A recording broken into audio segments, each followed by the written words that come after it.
नमस्कार बच्चों।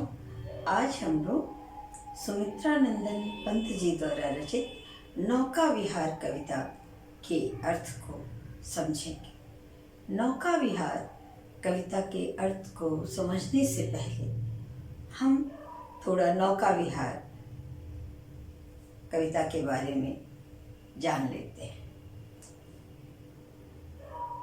नौका विहार कविता पंत जी द्वारा रचित गुंजन काव्य से लिया गया है। पूर्वी उत्तर प्रदेश में प्रतापगढ़ जिले में काला काकर का राजभवन है। वहाँ पंत जी प्रवास कर रहे थे और काला काकर का राजभवन बिल्कुल गंगा नदी के किनारे पर है। चांदनी रात्रि है और उस समय प्रकृति के सुकुमार कवि नौका विहार कर रहे हैं। उस सुंदर वातावरण में नौका विहार करते समय इन्होंने प्रकृति के अनुपम सौंदर्य का तथा उस समय जो अलौकिक आनंद की इन्हें अनुभूति होती है, मनोरम कल्पना के आधार पर इन्होंने उसका बहुत ही सुंदर चित्र इस कविता में खींचा है।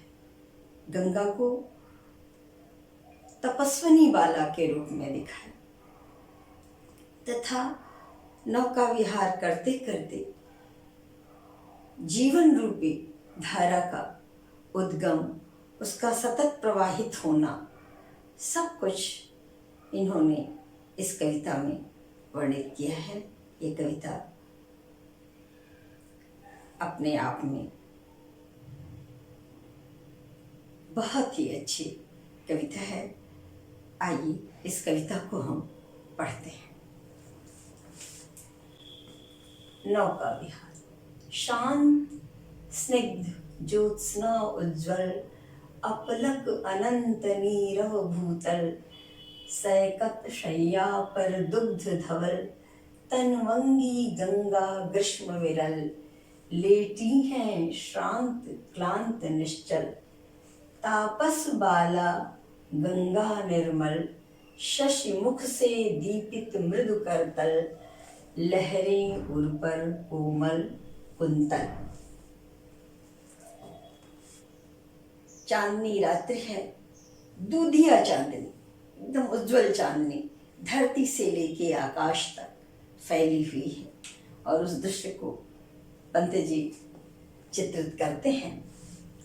कहते हैं शांत, बिल्कुल शांत, स्निग्ध माने कोमल, ज्योत्स्ना चांदनी उज्जवल सफेद। रात्रि का समय है, चांदनी रात्रि, बिल्कुल शांत वातावरण है, कोमल दूधिया चांदनी फैली हुई है। अपलक अनंत नीरव भूतल, निस्तब्धता है। रात्रि का समय है, नीरवता है। रव माने आवाज, नीरवता है, आवाज नहीं है। अनंत माने आकाश, अपलक बिना पलक झपकाए, अपलक नेत्रों से भूतल पृथ्वी के सौंदर्य को निहार रहा है। जैसे कोई अपनी प्रिया के सौंदर्य को मुग्ध होकर के देखे, वैसे ही आकाश निर्निमेष नेत्रों से, अपलक नेत्रों से पृथ्वी के इस अनुपम सौंदर्य को देख रहा है। फिर से देखें। चांदनी रात्रि है, बिल्कुल शांत वातावरण है, कोमल दूधिया चांदनी पृथ्वी से लेके आकाश तक फैली हुई है। पृथ्वी पर नीरवता है, निस्तब्धता है। पृथ्वी बहुत ही सुंदर लग रही है।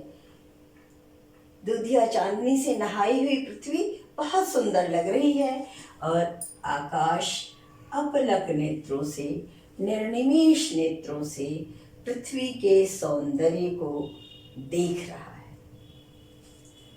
सैकत शैया पर दुग्ध धवल, तनवंगी गंगा ग्रीष्म विरल। अब देखिए सैकत शैया, सैकत का अर्थ होता है बालू, शैया समझते हैं चारपाई, सैकत शैया बालू की सेज है। दुग्ध धवल, दूध के समान सफेद। तनवंगी, दुबले पतले शरीर वाली गंगा, ग्रीष्म विरल, ग्रीष्मकालीन गंगा है।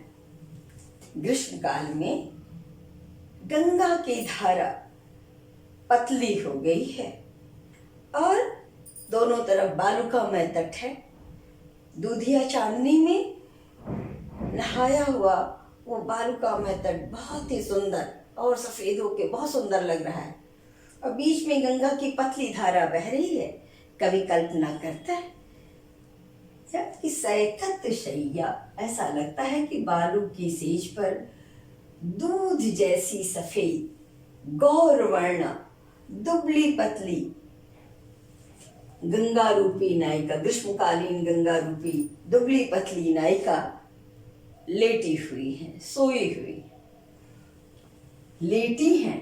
कैसे? श्रांत, दिन भर चलने के कारण बिल्कुल थकी हुई, क्लांत, थकावट, दुख, निश्चल, उनकी निश्चल धारा है। उनकी रात्रि के समय हवा के झोंके कम हो जाते हैं तो गंगा की धारा बहुत ही धीरे धीरे बहती है। तो ऐसा प्रतीत हो रहा है कि जैसे दिन भर चलने के कारण वो दुबली पतली छरहरे बदन वाली नायिका गंगा बिल्कुल शांत होकर के, थकी हुई हैं, निश्चल होकर के उस बालू की सेज पर लेटी हुई हैं। इस तरह आप देखिए बच्चों कि इस दोनों में पंक्ति में उन्होंने गंगा जी का मानवीकरण किया है, दुबले पतले गोर वर्णा सुंदर नायिका का, कि जो बिल्कुल लेटी हुई है। तापस बाला, गंगा कैसी लग रही हैं? जैसे तपस्विनी की, यानी किसी तपस्वी की बाला हो, तपस्विनी बाला की तरह। गंगा निर्मल, गंगा की निर्मल धारा, निर्मल गंगा, पवित्र गंगा तपस्विनी बाला की तरह दिखाई दे रही है। इस तरह माँ गंगा के का उच्च कोटि का रूप इन्होंने दिखाया कि वो तपस्विनी बाला दिखाई दे रही हैं। शशि मुख से दीपित मृदु करतल, उनके चंद्र मुख से उनका कोमल करतल प्रकाशित हो रहा है। शशि मुख, चंद्रमा का प्रतिबिंब गंगा की लहरों पर पड़ रहा है तो उसको कवि ने लिया कि उनका शशि मुख है, और जो धारा पर प्रकाश है उसको कहते हैं कि मानो उनके चंद्रमुख से जो प्रकाश प्रकाशित हो रहा है उससे उनकी हथेलियां प्रकाशित हैं। फिर से देखें, गंगा पवित्र तपस्विनी बाला की तरह दिखाई दे रही है। उनका चंद्रमुख प्रकाश बिखेर रहा है और उनके चंद्रमा जैसे सुंदर मुख से प्रकाशित मानो उनकी हथेलियां सुंदर लग रही हैं। लहरी उर पर कोमल कुंतल, जिस भाग पर चांदनी का प्रकाश नहीं आता है वो भाग थोड़ा सांवला लगता है, जल की धारा, तो वो इठलाती हुई लहरें कैसी प्रतीत हो रही है? जैसे कि कोई तपस्विनी बाला सोई हुई है और अपने लंबे लंबे बालों को उसने अपने हृदय प्रदेश उर पर, हृदय प्रदेश पर कर लिया है। तो वो कुंतल माने बाल होते हैं, कोमल कोमल लहराते हुए बाल जैसी वो लहरें प्रतीत हो रही हैं। इस तरह इसमें उन्होंने गंगा का मानवीकरण किया है और बताते हैं कि चांदनी रात्रि का सुंदर वातावरण है, उसमें दूध जैसी छरहरे बदन वाली गंगा सोई हुई हैं। वो बिल्कुल तपस्विनी बाला की तरह तेजस्वी लग रही हैं, निर्मल हैं। चंद्रमा के समान उनका सुंदर सा मुख है, चंद्रमा का प्रतिबिंब, चंद्रमा जैसा उनका सुंदर मुख है। और अगल बगल धारा पर पड़ने वाले प्रकाश मानो उनके चंद्र मुख से प्रकाशित उनकी हथेलियां। लहरें उर पर कोमल कुंतल, और वो भाग गंगा का के वो लहरें जिन पर प्रकाश कम पड़ रहा है, वो लहराते हुए कोमल बाल उनके दिखाई दे रहे हैं, जिसको कि वो नायिका अपने हृदय पर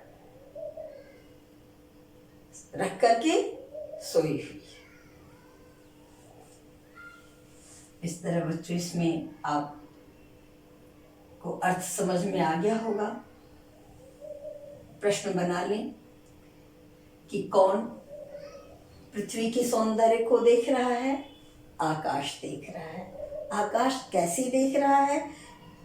अपलक नेत्रों से, जैसे कोई अपने प्रिया के सौंदर्य को देखे, उस तरह से आकाश पृथ्वी के सौंदर्य को देख रहा है। गंगा किस सेज पर है? बालू की सेज पर सोई हुई है। कैसी है? दुबले पतले छरहरी बदन वाली गंगा है। ये आप तापस बाला, शशिमुख, सब में रूपक अलंकार है, मानवीकरण अलंकार है, और बिल्कुल खड़ी बोली, साहित्यिक खड़ी बोली है। कोमल कोमल शब्द है, शांत, स्निग्ध, ज्योत्सना, उज्ज्वल, कितनी कोमलता है। और प्रकृति के सौंदर्य का, गंगा का, माँ गंगा का तपस्विनी बाला के रूप में चित्रण बहुत ही सुंदर है। इस तरह उन्होंने एक मनमोहक वर्णन किया है। प्रकृति के वे सुकुमार कवि हैं। इस तरह आप बच्चों इस पर प्रश्न बना लें, और अगर आपको मेरा पढ़ाया हुआ ये अर्थ स्पष्ट हो, समझ में आ रहा हो, तो आप इस ज्ञान को आगे बढ़ाएं, लाइक करें, शेयर करें। मुझे सुनने के लिए धन्यवाद।